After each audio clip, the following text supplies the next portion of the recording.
Now, we've been waiting for this press conference with the Prime Minister Julia Gillard in Adelaide. It's just begun. Let's cross live to Adelaide now.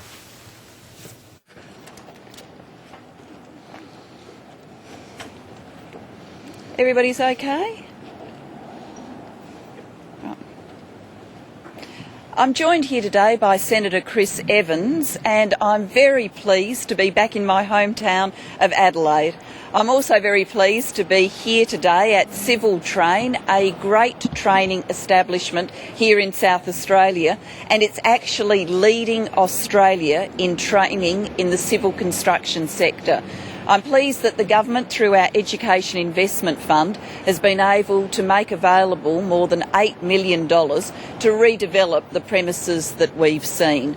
But even as the premises are now, this training facility is doing remarkable work. The kind of work that we want to expand right around the country through the initiatives in our recent budget. Here today we have met some Indigenous Australians who are here doing training, but it's not training for training's sake. It's training knowing that they have a job guaranteed on a major roadworks project here in South Australia. A great combination, an opportunity for someone to step up to new skills and to a job. An opportunity that isn't training for training's sake, but it's training to get that all-important job and to enable people who have been outside our labour market to enjoy the benefits and dignity of work.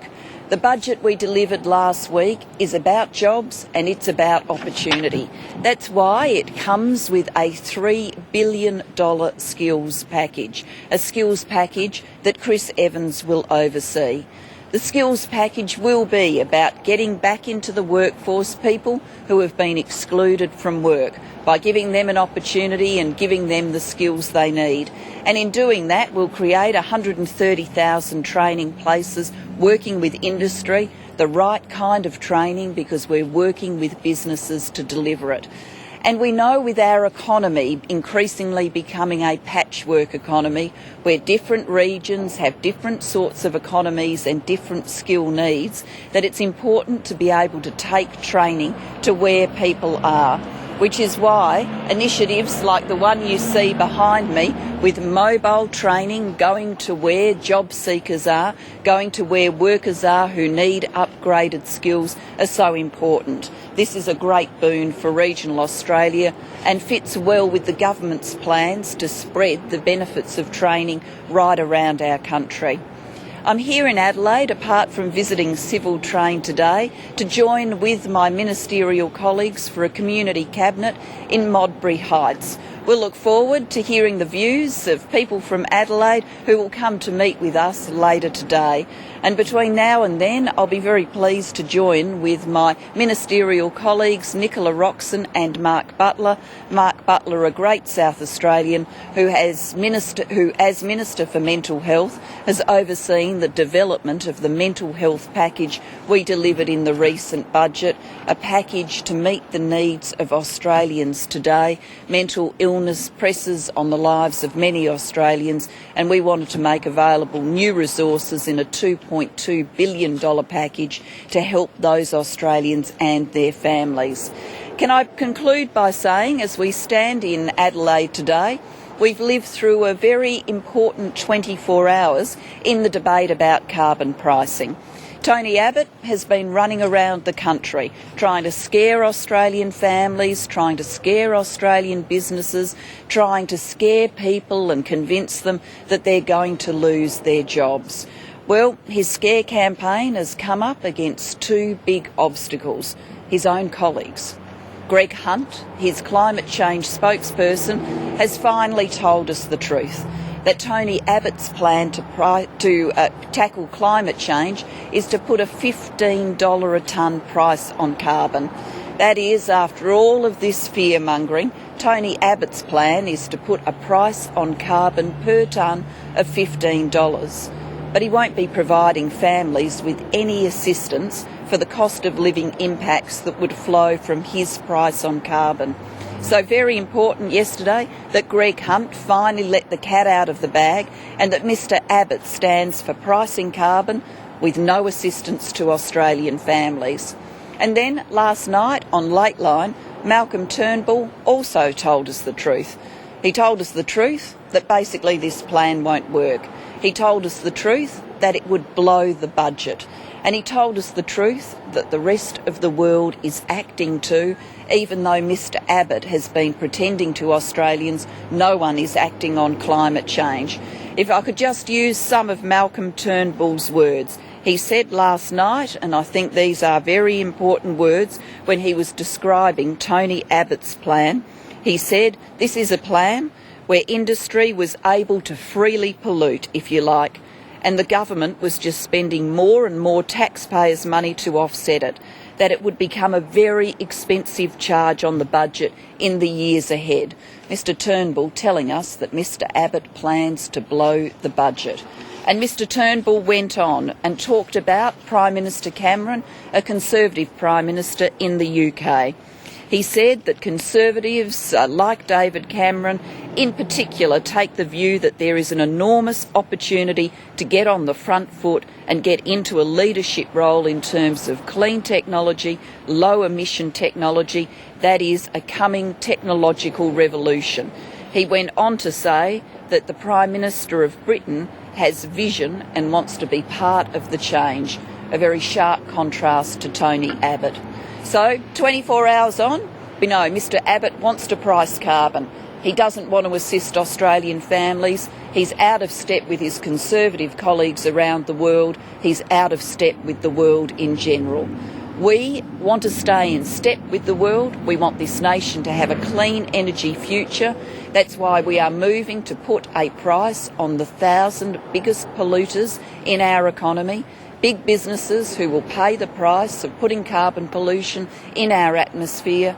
With that price on carbon, they will innovate and change and produce less carbon pollution, and we will be able to use that money to assist Australian families, to protect Aussie jobs and to fund programs that tackle climate change.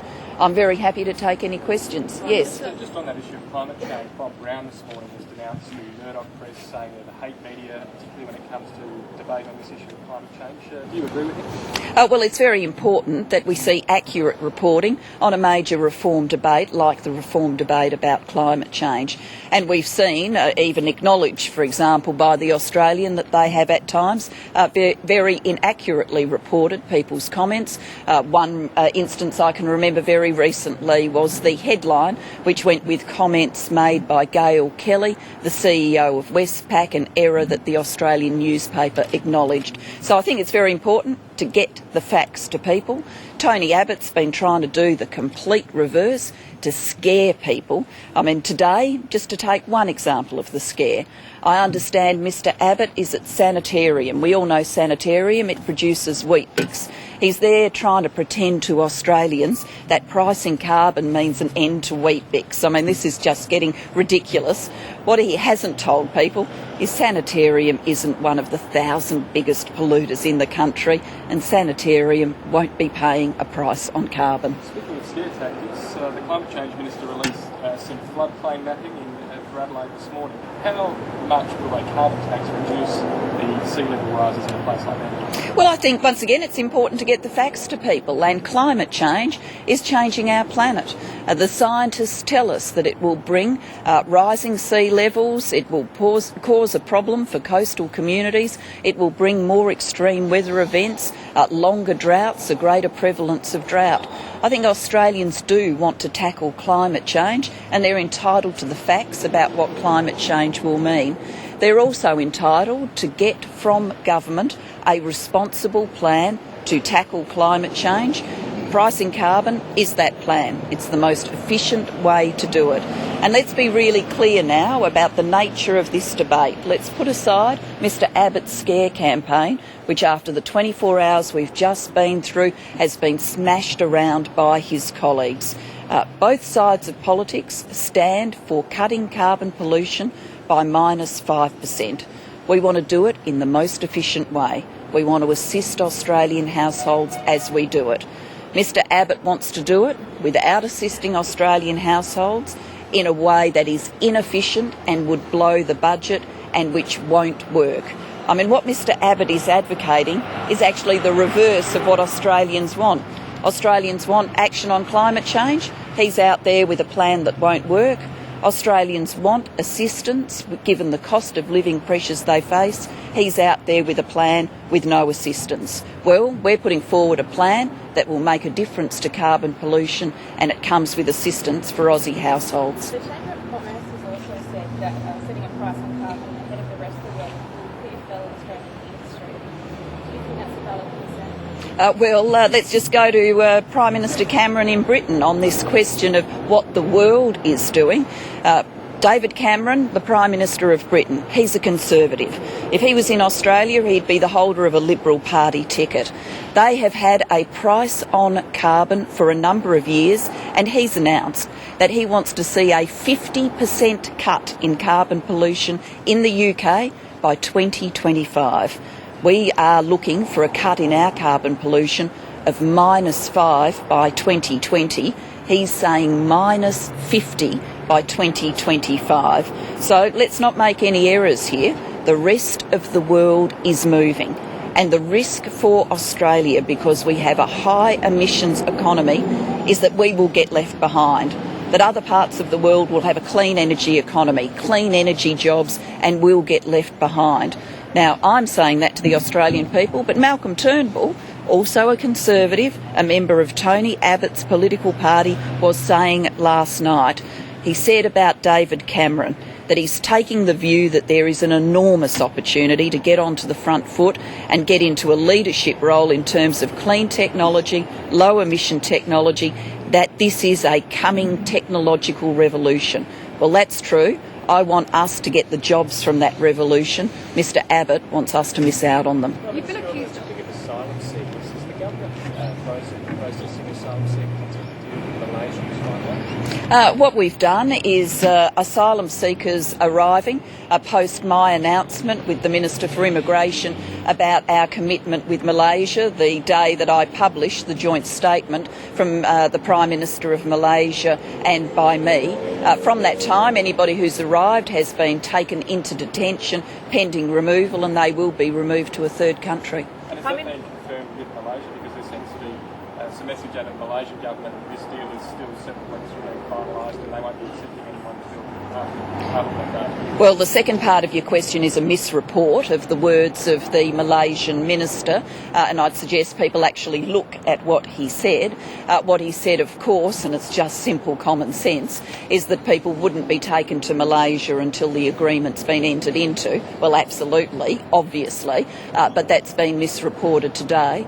We are working with Malaysia exactly as I announced we would when I released the commitment from the Malaysian Prime Minister on the Saturday before Budget Week. You've been accused of jumping the gun on this. Do you agree with that? We've worked patiently and methodically with Malaysia since last October. Worked in a patient and methodical way. We went to Bali and worked with the countries in our region to get a regional framework. That regional framework has within it a reference to transfer agreements between two countries. We've been talking to Malaysia since last October about a transfer agreement. So I've been talking to Malaysia since last October about a transfer agreement. I thought it was appropriate when the Prime Minister of Malaysia was indicating his preparedness to issue a joint statement with me about the matter, that the joint statement should be issued. Prime Minister. We've had some pretty daunting increases to utility prices here in Adelaide recently. We're going to face a lot of angry people tonight at the community cabinet. How do you expect to, allay some of their fears that they may not be able to keep living the way that they do at the minute? Well, I don't think it pays to make assumptions about what people will come and talk about tonight. I think we'll get the full range. I think there'll be people there talking about childcare, and we've increased the childcare rebate. There'll be people there talking about the quality of their child's school, and we've brought huge new resources and new reforms to improve schools. I think there'll be people there talking about the quality of their local hospital and our plans for health reform and our huge new investments in health. We had a lot of damage to fix up after Tony Abbott's stint as Health Minister, and we've been investing in cancer care, in emergency departments, and we will continue to invest to improve hospital care. I think too there will be people there raising cost of living, and what I would say to them is first and foremost, we are determined to bring the budget to surplus in 2012-13 because that's the right thing to do by people's cost of living pressures. We shouldn't be adding to inflationary pressures in our economy when it is coming to full strength. That's why we've got to bring the budget to surplus so we're not putting extra pressure on people's cost of living. And then in the recent budget we delivered a number of measures that are important to people's cost of living. New family payments for families with teenagers, expanding our education tax refund so you can claim back a portion of the cost of the school uniforms, part of the cost of getting kids to school, bringing forward the low income tax offset so lower paid Australian workers see more money in their pay packet each week or each fortnight. These are important measures for cost of living. They come on top of 3 years of tax cuts and increases in things like support for childcare. Prime Minister, there's a bill before Parliament that will expand Asia's powers to conduct foreign surveillance. There's worries that this could see groups like cities targeted. Is there any comment on that? Oh, well, I think that's just nonsense, absolute nonsense. Our security agencies, including ASIO, do their work properly to address threats to Australian security. They are oversighted, including through parliamentary oversight. So I think anybody who's trying to put those two things together is drawing a pretty long and fanciful bow. Prime Minister, is it true that there are only 7 customers hooked up to the NBN in Armidale? Yep, exactly as planned. Exactly as planned. The NBN, which I switched on mainland Australia yesterday, is a great boon for the whole country and particularly for regional Australia. I went to a community yesterday, the community in Armidale, that had been campaigning to get the national broadband network.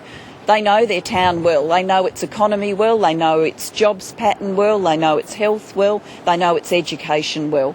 And they, as a community, wanted the national broadband network because they knew that would give their businesses greater economic opportunities. They knew that it would change the way we deliver healthcare and give them better access to healthcare specialists. They knew that it would transform local education and connect the classrooms their kids are in to classrooms and museums and art galleries right around the world. Yes, there are 7 customers in the trial. That was absolutely planned. 7 customers trying it out. You have a trial first. That's just a prudent approach. And anybody who's trying to spin something out of that is really misrepresenting what happened in Armidale yesterday. Last question. Well, we'll make an announcement at the appropriate time. And, of course, Angus Houston is there as the Chief of the Defence Force, continuing to do a world-class, first-class job. Thank you. So it's the Prime Minister, Julia Gillard, there live from Adelaide in South Australia. She was at a skills training centre and once again promoting the skills strategy of last week's budget. There'll be